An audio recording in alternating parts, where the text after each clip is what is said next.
इनेलो supremo OP Chautala press conference कर रहे हैं। सारी बात बताऊंगा तो समय लगेगा, लेकिन लूट की एक छोटी सी बात बताऊंगा आपको। सामाजिक दृष्टि से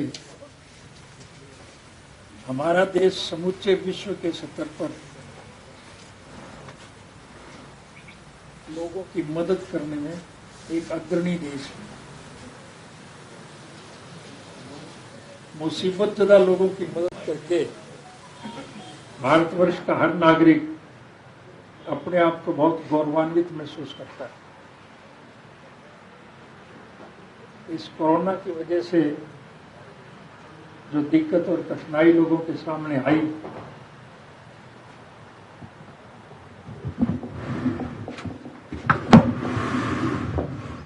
सामाजिक दृष्टि से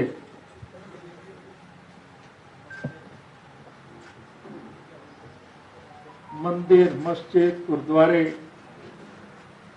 और ऐसी बहुत सी सार्वजनिक संस्थाएं हैं जो मुसीबतज़दा लोगों की मदद करते हैं। और आपको तो सारे हालात का ज्ञान है ही कि जो मदद वो लोग करते हैं, उस मदद को सरकार अपने खाते में डाल के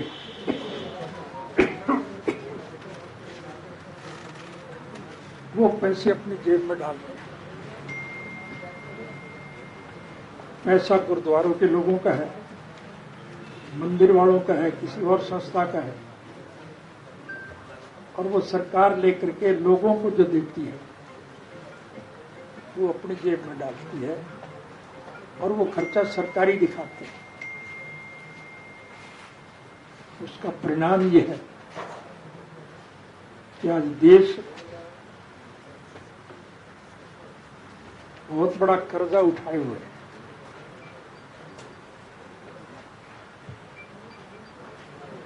हरियाणा प्रदेश की तो ये हालत है कि सरकारी कर्मचारियों को तनख्वाह देने के लिए हर महीने इनको कर्ज लेना पड़ता है।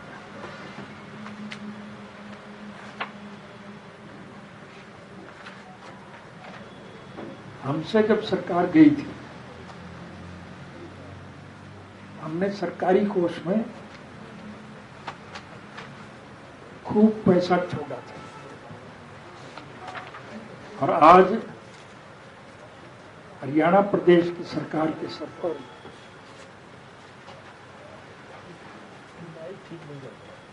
ठीक आवाज नहीं आ रही।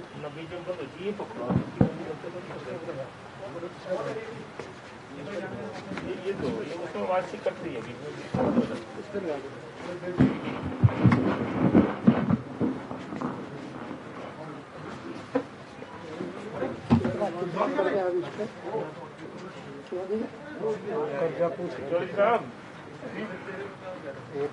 कितना कर्जा हमने, अब सरकार पे कितना कर्जा? 2 लाख करोड़ से ज्यादा ही है, लेकिन 2 लाख करोड़ से भी ज्यादा आज कर्जा हरियाणा सरकार के सर पे है। और हर महीने कर्मचारी को तनख्वाह देने के लिए भी कर्ज लेना पड़ता है। एक तरफ लूट रहे हैं और दूसरी तरफ लोगों को परेशान कर रहे हैं।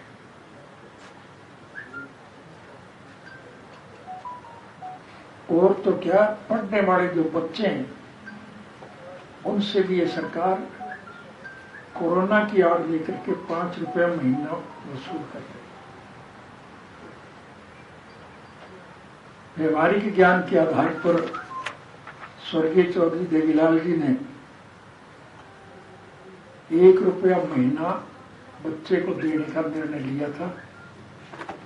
बच्चे को जब पैसा मिलेगा तो चाव से स्कूल में जाएगा, पढ़ेगा।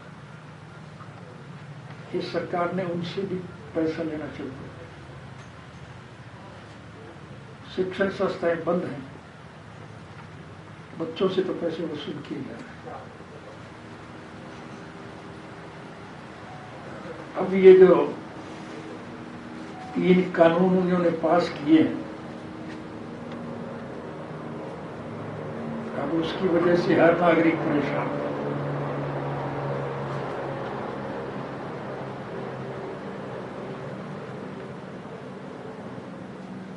हमारी पार्टी ने हर जगह प्रदर्शन किए हैं, कर रहे हैं। और 20 तारीख को कुरुक्षेत्र में हम एक विशालतम रैली करने जा रहे हैं, किसान बचाओ रैली के हिसाब से।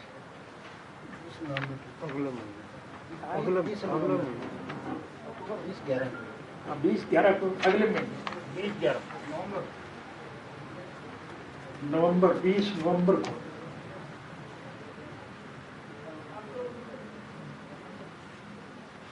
उस रैली से ये प्रमाणित हो जाएगा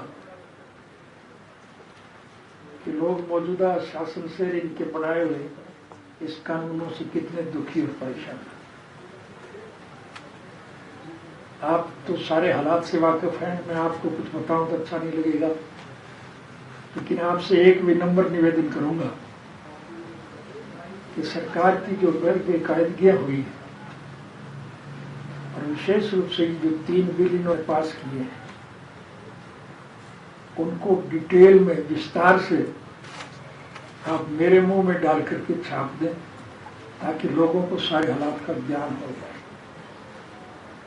अब आम नागरिक को ये नहीं पता कि ये बिल क्या है, इस बिलों का क्या नफा नुकसान है, लेकिन देश पूर्ण रूप से बर्बाद हो जाएगा। और हरियाणा प्रदेश में तो इसका परिणाम बड़ौदा के उपचुनाव से साबित हो जाएगा। मैं आज दावे के साथ कहता हूं कि निश्चित रूप से इस उपचुनाव में इंडियन नेशनल लोकदल पार्टी का प्रत्याशी भारी मतों से चुनाव जीतेगा।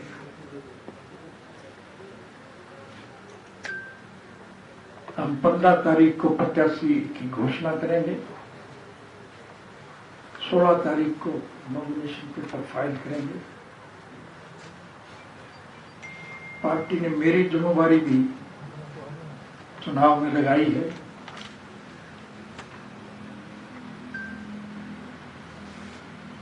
मैं 23 तारीख से उस क्षेत्र के एक गांव में जाऊंगा, एक मतदाता से खुला संपर्क करेंगे।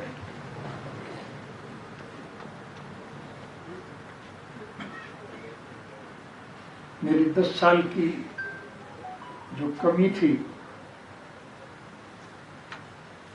उस कमी को लोग पूरा करें। मैं अपनी तरफ से ज़बानी संतुष्टि करने के पक्ष में नहीं हूं। हमने अतीत में अच्छे निर्णय लिए हैं और भविष्य में उससे भी ज्यादा अच्छे काम लोगों के लिए करेंगे, ये हमारी एक सोच है।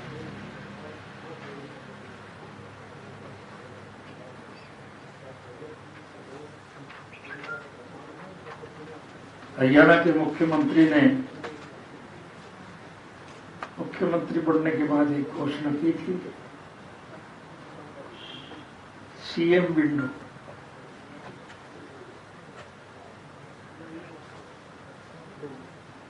मुझे एक दफा किसी मित्र के हम मिलने जाना था और इत्तेफाक से तो मुख्यमंत्री निवास के घर के आगे से सड़क जाती है, उसी से गया। और मुख्यमंत्री की खिड़की बंद पड़ी। किसी एक व्यक्ति का भी कोई काम मुख्यमंत्री के कहने से नहीं, इवन मंत्री भी असंतुष्ट है। मैं किसी मंत्री की बात करूंगा, उसका बेचारे का नुकसान ना हो जाए, लेकिन मुझे एक मंत्री से तो बीमार था, इस वजह से मिलने जाना पड़ा। उसने कहा कि आज हालत ये है कि एसएचओ और डीएसपी के ट्रांसफर भी मैं नहीं कर सकता, मेरे महकमे की इजाजत मुझे नहीं, ये मुख्यमंत्री करता है।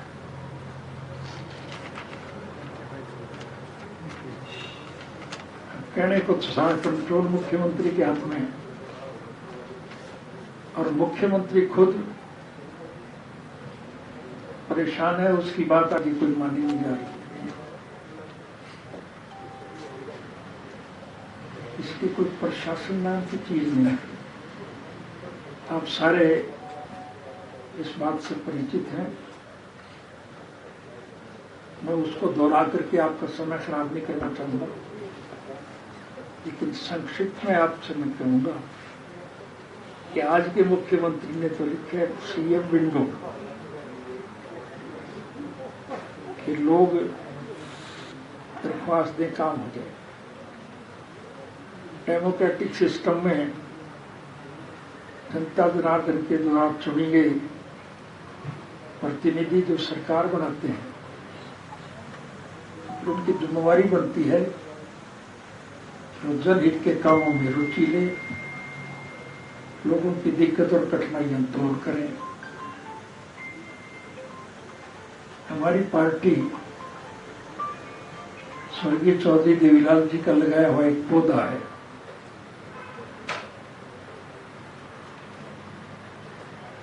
चौधरी साहब की एक ख्वाहिश थी और प्रत्यक्ष में प्रमाण की जरूरत नहीं, प्रत्यक्ष रूप में उन्होंने प्रमाणित किया, आप सब देखा। उनकी सोच थी कि लोगों की मूलभूत जरूरियात रोजी रोटी, कपड़ा, मकान, शिक्षा और स्वास्थ्य का प्रबंध सरकारी तौर पर किया जाए।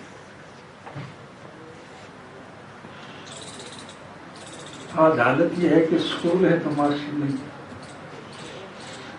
अस्पताल है तो डॉक्टर नहीं, बेड नहीं।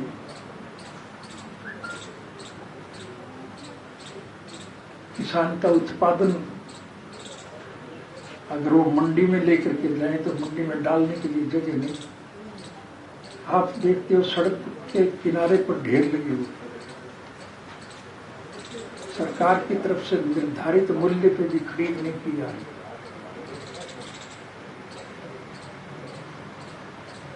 एक दफा हमें सरकार बनाने का अवसर मिला था। हरियाणा मोस्टली मारू इलाका है, वीरानी एरिया है, पानी की किल्लत है और हमारे हिस्से का पानी भी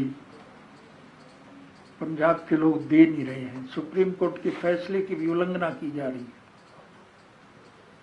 सुप्रीम कोर्ट के फैसले के बावजूद भी SYL नहर का पानी हमें पर्याप्त मात्रा में नहीं मिल रहा है।